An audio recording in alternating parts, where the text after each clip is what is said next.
चलिए, तो आपका दो हो गया, कॉम्बिनेशन और डिकम्पोजिशन। कॉम्बिनेशन का जस्ट अपोजिट है डिकम्पोजिशन। नेक्स्ट जो हमारा दो है वो है पहला डिकम्पोजिशन सॉरी डिस्प्लेसमेंट रिएक्शन और दूसरा डबल डिस्प्लेसमेंट। देखिए, केमिस्ट्री हो फिजिक्स हो, इसमें अगर आप गौर से डिफिनेशन को कहेंगे, बहुत लोगों को परेशानी होती है कि सर डिफिनेशन कैसे याद करें, भूल जाते हैं, इतना इतना डिफिनेशन है। तो अगर आप छोटे छोटे पॉइंट्स को पकड़ेंगे, वर्ड्स को पकड़ेंगे, उनके मीनिंग्स को पकड़ेंगे, तो डिफिनेशन वो वर्ड खुद ही बता देता है। अभी आपने दोनों में देखा, डिकम्पोजिशन रिएक्शन कॉम्बिनेशन, नाम से ही जाहिर हो रहा है। उसी तरह अगर आप इन रिएक्शंस को भी देखें तो नाम से ही जाहिर हो जा रहा है, डिस्प्लेसमेंट रिएक्शन। डिस्प्लेसमेंट के बारे में आप लोग 9th क्लास में पढ़ चुके हैं मोशन में। डिस्प्लेसमेंट का मतलब क्या होता है? डिस्प्लेसमेंट का मतलब होता है एक जगह से दूसरे जगह शिफ्ट कर जाना। उसी तरह इस रिएक्शन में क्या होगा कि ऐसा reaction, the reaction in which an element displaces another element from its compound are known as displacement reaction. कि कोई ऐसा रिएक्शन जिसमें कोई एक एलिमेंट दूसरे एलिमेंट को उसके कंपाउंड में से हटा दे, डिस्प्लेस कर दे, तो वैसे ही रिएक्शन को हम लोग क्या बोलते हैं? Displacement reaction. कहने का मतलब क्या है कि मान लीजिए कोई सब एलिमेंट था, वो किसी कंपाउंड फॉर्म में दूसरे सब्सटेंस के साथ था, और बाहर से कोई दूसरा एलिमेंट आता है, वो क्या करता है? उस एलिमेंट को हटा देता है, खुद अपनी उसकी जगह पर जाकर जुड़ जाता है। तो इसी को हम लोग क्या बोलते हैं? Displacement reaction. कि उसको हटा दिया, डिस्प्लेस कर दिया। जैसे एग्जांपल देखिए कि जिंक जब सल्फ्यूरिक एसिड से रिएक्शन करता है, क्या करता है? जिंक सल्फेट और हाइड्रोजन गैस बनाता है। अगर आप इस रिएक्शन पर गौर करेंगे तो आपको क्या दिखेगा? यहाँ देखिए जरा, क्या हो रहा है? जिंक जो है वो इस हाइड्रोजन को हटा दे रहा है और खुद उसकी जगह पर जाकर बैठ जा रहा है। दूसरे रिएक्शन को देखिए, zinc plus copper sulphate, this gives zinc sulphate plus copper. Zinc जो है, यहाँ भी देखिए क्या हो रहा है, इस कॉपर को हटा दिया, अलग कर दिया, और ये उसकी जगह पर खुद जाकर बैठ गया रिएक्शन के बाद। उसी तरह देखिए, लेड कॉपर क्लोराइड से रिएक्शन कर रहा है, क्या कर रहा है? लेड का क्लोराइड बन जा रहा है और कॉपर अलग हो जा रहा है। कहने का मतलब है कि एक एलिमेंट दूसरे एलिमेंट को अगर डिस्प्लेस कर दे तो वैसे ही रिएक्शन को हम लोग क्या बोलेंगे? डिस्प्लेसमेंट रिएक्शन बोलेंगे। लेकिन अब कंडीशन है, डिस्प्लेसमेंट रिएक्शन कौन किसको डिस्प्लेस करेगा? क्या हर कोई हर किसी को डिस्प्लेस कर सकता है? तो ऐसा नहीं है, हर एलिमेंट दूसरे एलिमेंट को डिस्प्लेस नहीं कर सकता है। ये किस चीज पर निर्भर करेगा? तो आप अपने जीवन के कॉमन एग्जांपल्स को समझिए, लीजिए, तब आपको पता चलेगा। आप देखिए, ये यहाँ कंबाइंड फॉर्म में, कंपाउंड फॉर्म में है। आप इसको एक बॉय और एक गर्ल के टर्म में देख सकते हैं। ये दोनों क्या किया हुआ है? कंबाइन किया हुआ है, और बाहर से एक दूसरा बॉय आ रहा है। ठीक है, तो अब बताइए आप सोचकर कि ये बॉय इस बॉय को कब डिस्प्लेस कर सकता है? तो आप जानते हैं कि कोई बॉय दूसरे बॉय को तभी डिस्प्लेस कर सकता है जब इसकी रिएक्टिविटी, इसका जो कैरेक्टर हो वो क्या हो? इससे ज्यादा स्ट्रॉन्ग हो, ज्यादा दिखने में सुंदर होगा, ज्यादा तेज हो सकता है पढ़ने में, स्मार्ट हो सकता है, इंटेलिजेंट हो सकता है, ठीक है, हैंडसम हो सकता है। तो अगर ये उससे ज्यादा कैपेबल होगा तभी ये उसको डिस्प्लेस कर सकेगा। उसी तरह केमिकल रिएक्शन में भी होता है कि कोई एलिमेंट किसी दूसरे एलिमेंट को कब डिस्प्लेस करेगा? जब ये एलिमेंट इस वाले एलिमेंट से ज्यादा रिएक्टिव हो। तो आप अगर चाहें तो इस डिस्कशन में लिख सकते हैं, the reaction in which a more reactive element displaces another less reactive element from its compound are known as displacement reaction। कि कोई मोर ज्यादा रिएक्टिव एलिमेंट हो तो वो ज्यादा रिएक्शन करना चाहेगा, एनर्जी ज्यादा फॉर्म करना चाहेगा, और वो इसको क्या कर देगा? डिस्प्लेस कर देगा। तो डिस्प्लेसमेंट तभी होगा जब क्या हो, जो आने वाला एलिमेंट है वो ज्यादा रिएक्टिव होना चाहिए, और और इसीलिए इस क्वेश्चंस को समझने के लिए आपको रिएक्टिविटी सीरीज याद करना होगा। आपके बुक में एनसीईआरटी में भी दिया गया है, नोट्स में भी आपको प्रोवाइड कर दिया गया है, अदर बुक से भी आप रेफरेंस ले सकते हैं। ठीक है, तो आपको रिएक्टिविटी सीरीज होता है कि एलिमेंट्स को जब उनके रिएक्शन के आधार पर एक इंक्रीजिंग ऑर्डर डिक्रीजिंग ऑर्डर में अरेंज किया जाता है, उसी को हम लोग क्या बोलते हैं, रिएक्टिविटी सीरीज। जैसे आपके रिएक्टिविटी सीरीज बुक में दिया होगा कि सबसे ज्यादा रिएक्टिव सोडियम है, पोटासियम है, फिर बेरियम है, कैल्शियम है, इस तरह से आपका एक सीरीज होता है। ठीक है, जो आपके बुक में दिया गया है। और इस तरह से डिक्रीजिंग करने का मतलब है कि जैसे जैसे आप नीचे की ओर आएंगे उसका रिएक्टिविटी कम होता चला जाता है। तो सोडियम क्या कर सकता है, पोटासियम क्या कर सकता है, सोडियम को डिस्प्लेस कर सकता है। सोडियम क्या कर सकता है, बेरियम को डिस्प्लेस कर सकता है। ठीक है, ये कैल्शियम क्या कर सकता है, मैग्नीशियम को डिस्प्लेस कर सकता है, लेकिन मैग्नीशियम कैल्शियम को डिस्प्लेस नहीं कर सकेगा। तो आपको ये क्वेश्चन बोर्ड में खूब देता है कि क्या ये रिएक्शन होगा या नहीं। इस तरह का कि कैल्शियम है, ये मैग्नीशियम सल्फेट से रिएक्शन, तो बताइए ये रिएक्शन होगा या नहीं, और अगर होगा तो क्या फॉर्म होगा।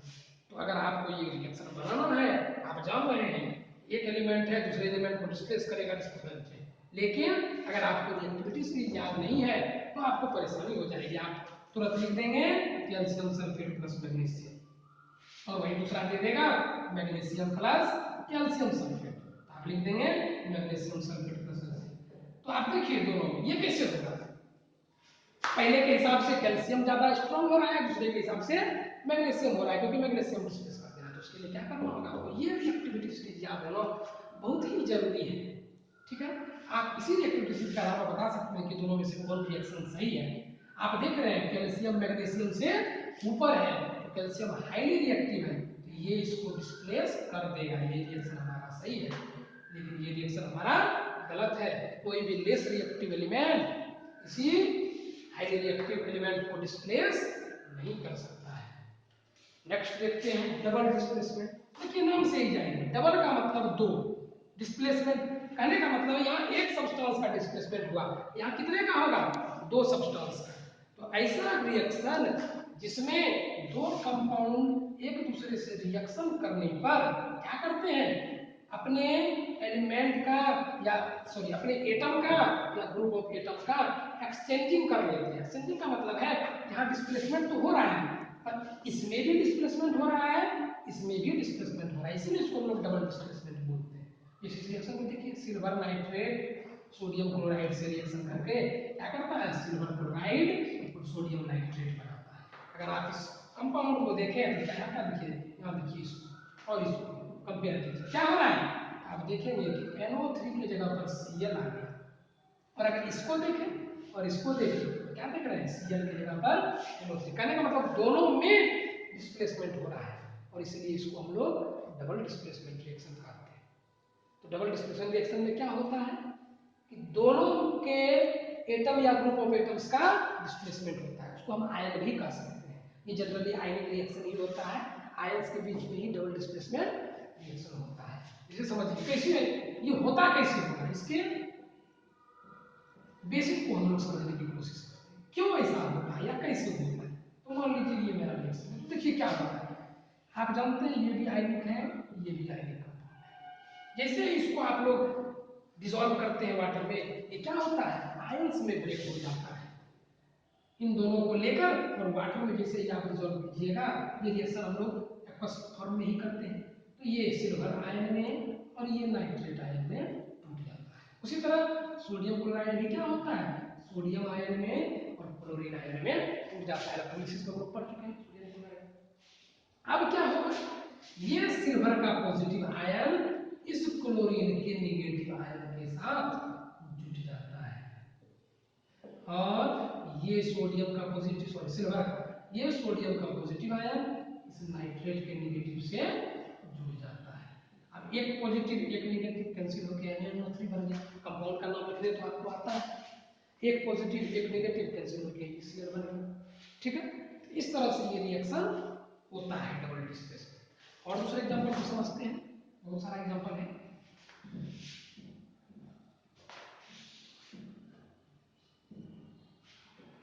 जी barium barium chloride plus sulphuric acid, this gives barium sulphate plus HCl। क्या होता होगा?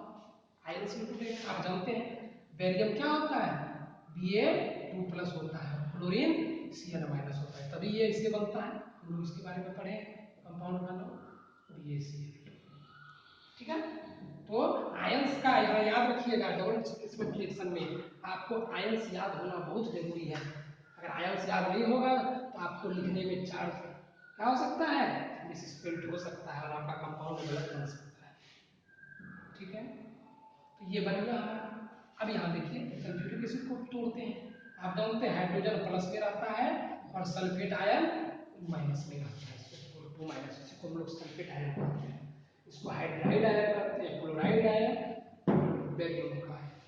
ठीक है, अब क्या होगा, ये बैरियम का 2+ किसके पास जाएगा, सल्फर 2+, तो कंपाउंड क्या बनेगा, देखिए Ba2+, इसको 2-। आप जानते हैं कैसे कंपाउंड का नाम लिखते हैं किसी आयनिक कंपाउंड में, तो सबसे पहले इनके चार्जेस का सिंपलेस्ट रेशियो निकालते हैं 1:1, और फिर क्या कर देते हैं, क्रॉस मल्टीप्लिकेशन। तो Ba में 1 से गुना हुआ तो बन गया Ba, और SO4 में 1 से गुना हुआ बन गया SO4। क्या बन गया हमारा, BaSO। अब यहाँ देखिए हाइड्रोजन और क्लोरीन, H+Cl-, क्या बन गया HCl, एक पॉजिटिव एक नेगेटिव, ऑटोमेटिक कैंसिल हो गया।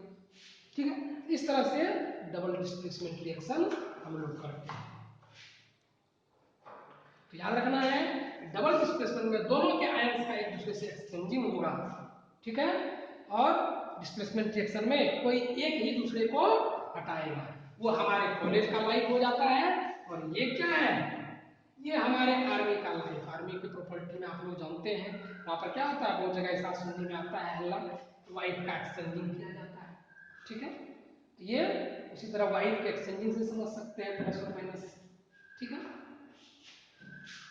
लास्ट आपका बच रहा है रिडॉक्स रिएक्शन, उसको भी हम लोग देखते हैं।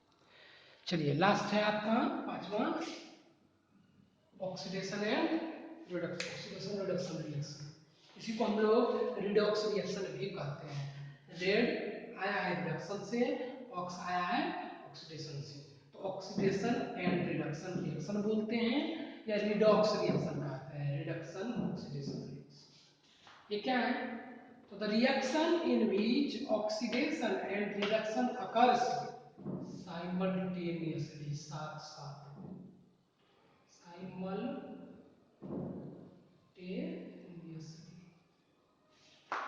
ऐसा रिएक्शन जिसमें ऑक्सीडेशन और रिडक्शन दोनों होता है, वैसे रिएक्शन को हम लोग क्या बोलते हैं, रिडॉक्स रिएक्शन कहते हैं।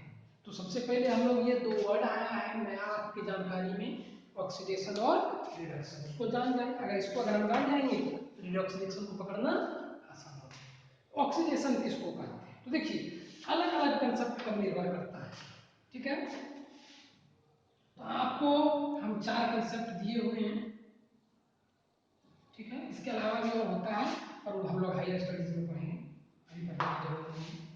ठीक है, कि कैसे पकड़ेंगे कि कहीं ऑक्सीडेशन हुआ है या नहीं हुआ। तो मतलब इसका ये 4 तरीका है कि अगर किसी सब्सटेंस में ऑक्सीजन का एडिशन हो गया हो रिएक्शन के बाद, तो वो क्या कहलाएगा, ऑक्सीडेशन रिएक्शन कहलाएगा, पहली बात।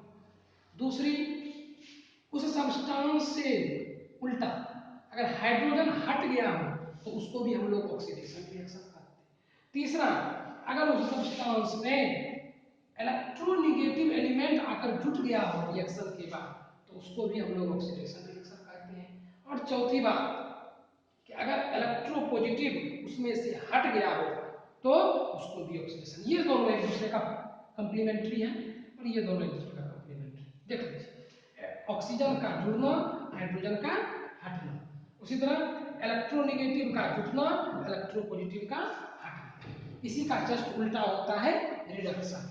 इसमें ऑक्सीजन जुटा है तो इसमें ऑक्सीजन हटेगा, इसमें हाइड्रोजन हटा है तो उसमें हाइड्रोजन जुटेगा, इलेक्ट्रोनेगेटिव जुटा है तो इलेक्ट्रोनेगेटिव हटेगा और इलेक्ट्रोपॉजिटिव हटा है तो इलेक्ट्रोपॉजिटिव जुटेगा। कहने का मतलब है कि अगर आप ऑक्सीडेशन के लिए बस याद कर लेते तो ये ऑटोमेटिक आपको याद हो जाएगा। और उसमें भी मात्र 1 पॉइंट 2 पॉइंट, ये 2 पॉइंट आपको याद करना है, बाकी दोनों अपोजिट है।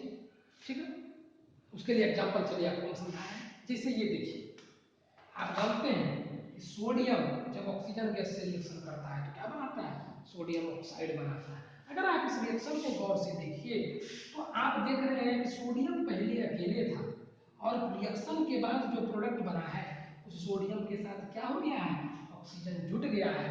और ऑक्सीजन के जुटने को ही हम लोग क्या कहते हैं, ऑक्सीडेशन रिएक्शन। तो ये किस तरह का रिएक्शन है, ऑक्सीडेशन रिएक्शन। उसी तरह इधर देखिए, कॉपर ऑक्साइड का हाइड्रोजन गैस से रिएक्शन, कॉपर बनता है और वाटर बन जाता है। तो इसमें क्या देख रहे हैं, तो पहले कॉपर के साथ ऑक्सीजन था और रिएक्शन के बाद कॉपर में से ऑक्सीजन हट गया, तो रिमूवल ऑफ ऑक्सीजन क्या कहलाता है, ये रिएक्शन। तो ये कैसा रिएक्शन है, रिडक्शन। दूसरा देखिए, हाइड्रोजन के टर्म में देखते हैं, क्योंकि ये देखिए ऐसा नहीं है कि सिर्फ ऑक्सीजन के टर्म में हम लोग इसलिए डिफाइन नहीं करते हैं कि सिर्फ ऑक्सीजन से रिएक्शन करे हर एक सब्सटेंस की जरूरी नहीं है। तो क्या बाकी में ऑक्सीजन से रिएक्शन नहीं होगा तो वो रिडॉक्स नहीं होगा, नहीं, ऐसा नहीं है।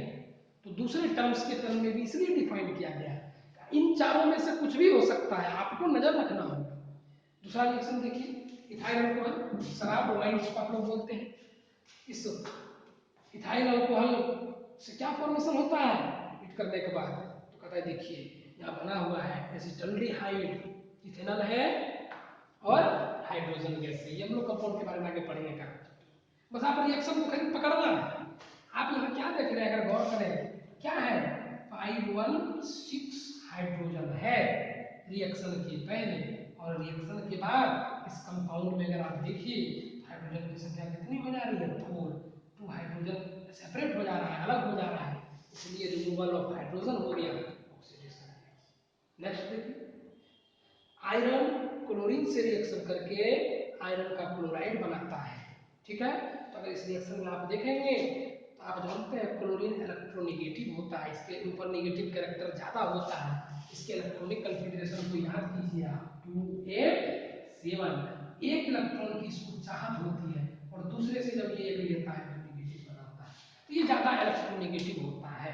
और ये ज्यादा इलेक्ट्रोनेगेटिव एलिमेंट क्या हो रहा है, इस आयरन के साथ जुट जा रहा है रिएक्शन के बाद, इसलिए ये क्या हो गया, एडिशन हो गया इलेक्ट्रोनेगेटिव का, ऑक्सीडेशन। उसी तरह दूसरा देखिए, मर्क्यूरिक क्लोराइड है, ये टूटता है मरकरी में और मर्क्यूरस क्लोराइड है। ठीक है, जहां इसकी वैलेंसी कितनी है, 1 है, और यहाँ इसकी वैलेंसी कितनी है, 2 है। ठीक है, मरकरी की। ये तो आप क्या देख रहे हैं, रिएक्शन के बाद मरकरी हट गया, मरकरी इलेक्ट्रोपॉजिटिव होता है, मेटल है, इलेक्ट्रोपॉजिटिव होता है, तो इलेक्ट्रोपॉजिटिव अगर हट रहा हो तो उसको हम लोग क्या कहते हैं, उसी तरह आप ये सबको भी देख सकते हैं। देखिए हाइड्रोजन था, सोडियम के साथ जुट गया, एडिशन ऑफ हाइड्रोजन, क्या हो गया, रिडक्शन। देखिए गोल्ड का क्लोराइड है, यहाँ से क्लोरीन गैस हट रहा है, इलेक्ट्रोनेगेटिव हटना, रिडक्शन है।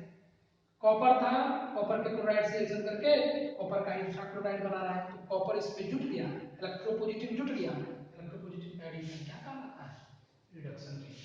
तो ऑक्सीडेशन रिडक्शन आपको समझ में आ गया।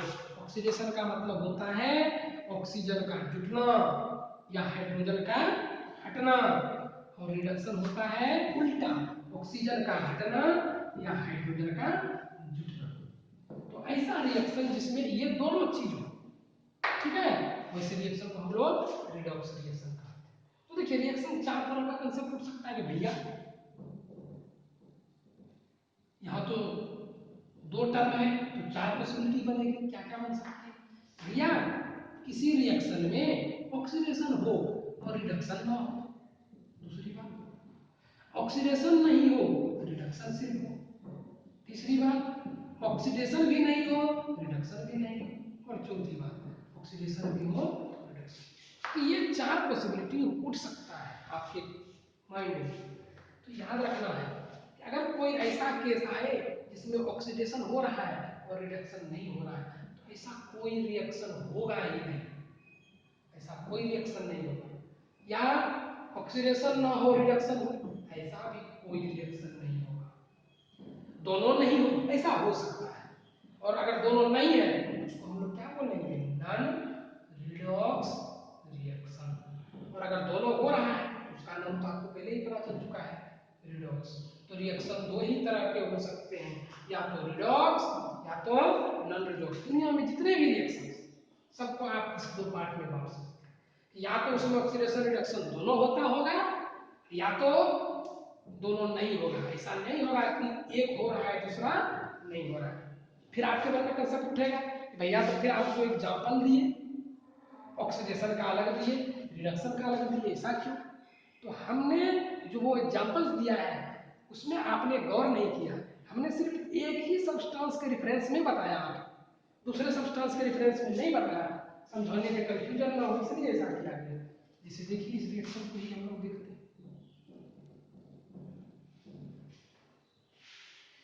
Cu+H2।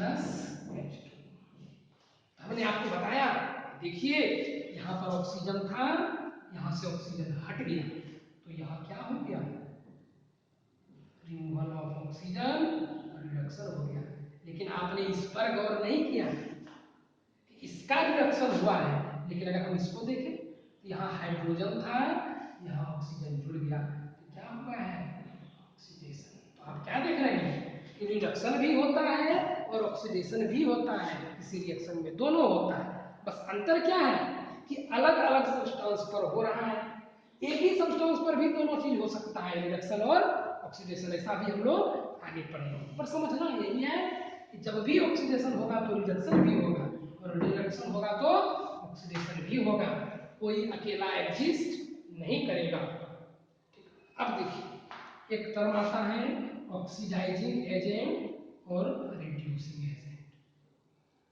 नाम से ही जाहिर है एजेंट किसको कहते हैं, आप जानते हैं, एलआईसी एजेंट, एलआईसी एजेंट आप लोग बार बार सुने हो।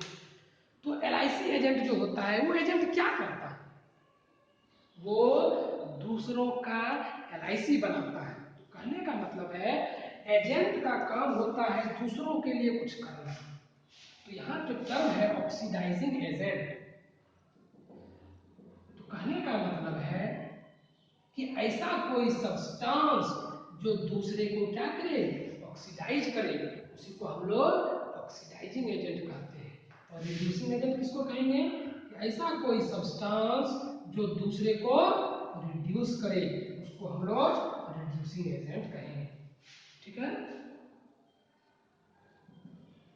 रिड्यूसिंग एजेंट कहेंगे। तो बातें खुलकर दो चीजें आएंगी, ऑक्सीडाइजिंग एजेंट जो दूसरे को ऑक्सीडाइज करे, और रिड्यूसिंग एजेंट जो दूसरे को रिड्यूस करे, उसको कहते हैं। तो अगर आप इसको अपने टर्म में देखें, अगर ये दूसरे को ऑक्सीडाइज कर रहा है तो यहाँ तो सब्सटेंस दो ही, अगर ये इसको ऑक्सीडाइज कर रहा है तो कहने का मतलब खुद का क्या होता होगा, रिडक्शन होता होगा। तो इस तरह से भी आप बोल सकते हैं कि ऐसा कोई सब्सटेंस जो दूसरे को ऑक्सीडाइज करे और खुद रिड्यूस हो, उसको हम लोग क्या कहते हैं, ऑक्सीडाइजिंग एजेंट कहते हैं। याद रखिएगा एजेंट कभी अपना पॉलिसी नहीं बनाता है, अपना बीमा नहीं बनाता है, वो दूसरों का बनाता है और अपना पैसा बनाता है। और दूसरा है रिड्यूसिंग एजेंट। रिड्यूसिंग एजेंट क्या होगा, वो सब्सटेंस जो दूसरे को रिड्यूस करे, a substance which reduces other substance and itself get oxidized is known as reducing agent। उसका खुद का ऑक्सीडेशन होता है। तो आप इसमें पकड़ सकते हैं, मान लीजिए अगर ये रिएक्शन दिया हुआ है, आपसे पूछ देगा बताइए इसमें ऑक्सीडाइजिंग एजेंट क्या है, रिड्यूसिंग एजेंट क्या है, किसका रिडक्शन हो रहा है, किसका ऑक्सीडेशन हो रहा है, तो हम लोग बारी बारी समझ लेते हैं। आप यहाँ देखिए अगर आपसे पूछेगा कि बताइए किसका ऑक्सीडेशन हो रहा है, तो हम लोग क्या बोलेंगे, hydrogen gas is getting oxidised. किसका रिडक्शन हो रहा है, तो copper oxide is getting reduced. पूछेगा which is the oxidising agent, तो याद रखना जो ऑक्सीडाइजिंग एजेंट होगा उसका खुद का रिडक्शन हुआ होगा। देखिए रिडक्शन किसका हुआ है, इसका हुआ है, तो ये क्या कहलाएगा, ऑक्सीडाइजिंग एजेंट, क्योंकि ये अपना खुद रिड्यूस किया तो दूसरे को ऑक्सीडाइज। हाइड्रोजन गैस इसका ऑक्सीडेशन हुआ है तो ये क्या बन जाएगा, जस्ट उल्टा होता है कि जिसका ऑक्सीडेशन होता है वो रिड्यूसिंग एजेंट होता है, जिसका रिडक्शन होता है वो। अब देखिए आपके एग्जाम में आपको फंसाने के लिए क्या किया, तो एक ऑप्शन में ये भी दे दिया है, बताइए इनमें से किनका ऑप्शन ये 1 2 3 4। बताइए ये रिएक्शन है तो इसमें किसका कौन रिड्यूसिंग एजेंट? तो याद रखना है ऑक्सीडाइजिंग एजेंट या रिड्यूसिंग एजेंट रिएक्टेंट साइड होता है, प्रोडक्ट साइड बिल्कुल ही नहीं होता है। तो ये दो ऑप्शन आपका पहले ही कैंसिल कर देना है। बच गया ये दोनों, उसको आप इस रिएक्शन से देख लीजिए। जिसका रिडक्शन हुआ वो ऑक्सीडाइजिंग एजेंट होगा, जिसका ऑक्सीडेशन हुआ वो रिड्यूसिंग एजेंट होगा। ठीक है बच्चों, तो आपका ये 5 तरह का केमिकल रिएक्शन था जो आपको बता दिया गया है। इसी ऑक्सीडेशन रिएक्शन का आपके एवरीडे लाइफ में भी बहुत सारा यूज है। जैसे कहा था, अगर हम लोग देखेंगे तो जो दो बेसिक यूज है वो है corrosion of metals and density. Corrosion का मतलब होता है जंग लगना। ठीक है, आप जानते हैं कि कोई भी सब्सटेंस अगर बहुत लंबे समय तक इन्वायरमेंट में छोड़ दिया जाता है तो इन्वायरमेंट के ऑक्सीजन से और उसमें मौजूद मॉइस्ट से, नमी से, वाटर से वो धीरे धीरे रिएक्शन कर लेता है और वो क्या कर जाता है, रिएक्शन करके नया कंपाउंड बनाता है जो उस मेटल से अलग हो जाता है। और इसी फेनोमेनन को हम लोग क्या बोलते हैं, कोरोजन कहते हैं। ये भी रिडॉक्स रिएक्शन का ही एक इफेक्ट है कोरोजन। जिसे आप लोग जानते हैं, देखिए लोहा, रस्टिंग ऑफ आयरन, जंग लगना, ये भी क्या है, कोरोजन ही है।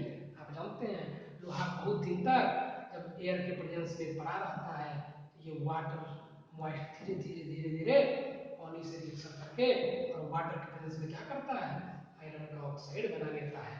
ठीक है, और ये जैसे ये कंपाउंड बन गया तो ये इस मेटल पर से क्या हो जाएगा, धीरे धीरे अलग होने लगता है, इसके ऊपर पपड़ी जम जाता है।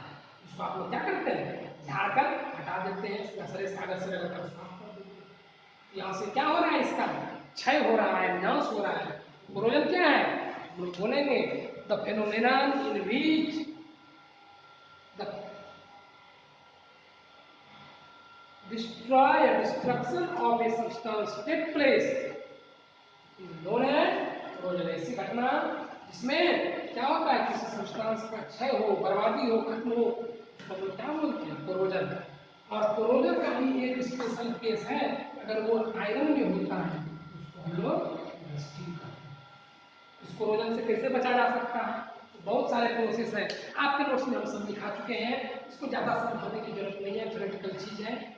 कैसे बचा सकते हैं जंग से, ये आप भी जानते हैं। क्या कर देंगे, पेंट कर सकते हैं। दूसरा, भारी भरकम मशीन फैक्ट्री में रहता है, ग्रीसिंग कर दिया जाता है। आपका मोटरसाइकिल का जो सर्विसिंग होता है उसमें आप देखते हैं, अगर आपका शॉकर ज्यादा आवाज करने लगता है मतलब है जंग लग के क्षय हुआ है, तो आप लोग क्या करते हैं, ग्रीसिंग करते हैं। मोबिलाइजेशन मोबिल लगाकर ग्रीसिंग कर सकते हैं या ग्रीस लगा देते हैं। ठीक है, और भी बहुत सारा तरीका है। उसके ऊपर दूसरे चीज का प्लेट चढ़ा दीजिए, गैल्वेनाइजेशन करते हैं। आप अगर देखिए इस चांदी के सब्सटेंस को देखेंगे तो ये आपके शरीर में पड़े पड़े बहुत देर के बाद क्या हो जाता है, ब्लैक कलर हो जाता है। ऐसा नहीं समझना है कि ये आपके गंदगी या मैल की वजह से होता है, ये धीरे धीरे ऑक्सीजन से रिएक्शन करता है और क्या हो जाता है, इसके ऊपर जो है सिल्वर के ऑक्साइड का फॉर्मेशन हो जाता है और ये ब्लैक कलर का हो जाता है। इसको हम लोग क्या करते हैं, डिटर्जेंट वगैरह से साफ कर सकते हैं। इसको बचाने के लिए क्या कर सकते हैं, इसके ऊपर दूसरे चीज का लेयर चढ़ा सकते हैं। ठीक है, जिसको हम लोग कोटिंग करते हैं। ठीक है, रोल्ड गोल्ड वगैरह का नाम आप लोग सुने होंगे। इसमें क्या होता है, किसी एक सब्सटेंस के ऊपर दूसरे सब्सटेंस का परत चढ़ा दिया जाता है। तो मान लो हमारे पास पीतल है, क्या किए, सोना को मोल्टन फॉर्म में हिले हुए फॉर्म में ले लिए और उसको इसके ऊपर लेयर उसका चढ़ा दिया। इसको आप लोग रोल्ड गोल्ड करते हैं। इस तरह से हम लोग क्या कर सकते हैं, कोरोजन को रजिस्ट कर सकते हैं। और भी तरीका है, गैल्वेनाइजेशन कर देंगे। आप बैटरी में देखते हैं क्या होता है, वो जो चुटिया वगैरह हमेशा लगता है, उसके लिए क्या किया जाता है, उसके पोल के ऊपर जिंक का लेयर चढ़ाया जाता है, जिसको हम लोग गैल्वेनाइजेशन करते हैं। जिंक का ही पूरा पोल बना दिया जाता है। इस तरह से कोरोजन को समझ सकते हैं। दूसरी आई रेंसिडिटी।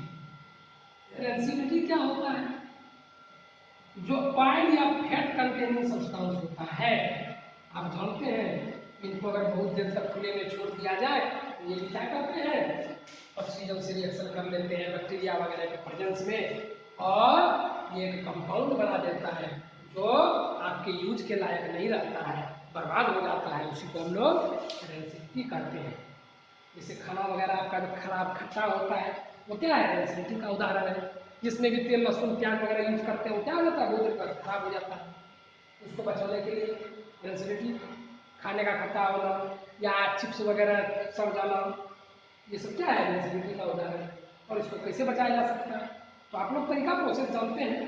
खाने को कैसे बचाते हैं, क्या करते हैं, 2 से 3 बार रेगुलरली गर्म करते हैं ताकि बैक्टीरिया मर जाए, ऑक्सीजन का रिएक्शन ही न करने दें। दूसरी बात, आप लोग उसको ढक कर रखते हैं तो ऑक्सीजन बाहर से मिलेगी ना सप्लाई इसको। तीसरी बात, इसको फ्रिज में डाल देते हैं, रेफ्रिजरेटर में, ताकि बैक्टीरिया, रेफ्रिजरेटर में क्या होता है, बैक्टीरिया का जो प्रोसेस है वो स्लो हो जाता है और ऑक्सीजन गैस का फॉर्मेशन या ऑक्सीजन से रिएक्शन नहीं कर पाता है। चौथा, एयर टाइट कंटेनर में हम लोग रखते हैं। पांचवा, लेज वगैरह चिप्स कुरकुरे आप लोग उसमें देखे होंगे, आप करते हैं थोड़ा सा चिप्स रहता है इसमें हवा, ये हवा नहीं रहता है, ये क्या रहता है आपका इनर्ट गैस, इसमें भर दिया जाता है। इनर्ट गैस इसलिए भरा जाता है कि ये सब्सटेंस क्या करे, ऑक्सीजन से रिएक्शन ही ना करे। आप जानते हैं इनर्ट गैस से रिएक्शन करने नहीं देगा, नाइट्रोजन गैस या इनर्ट गैस वगैरह को उसमें भर दिया जाता है, लेज में, चिप्स में, कुरकुरे में, ताकि उसको रेंसिडिटी से बचाया जा सके। धीरे धीरे क्या होगा, वो ऑक्सीजन से रिएक्शन कर सकता है और खराब हो सकता है। तो बेसिकली आपका चैप्टर यहीं तक था, आपका चैप्टर कंप्लीट हो गया है। नेक्स्ट हम लोग ऑनलाइन क्लास कल से आपका स्टार्ट होगा, क्लास पर ध्यान देना है।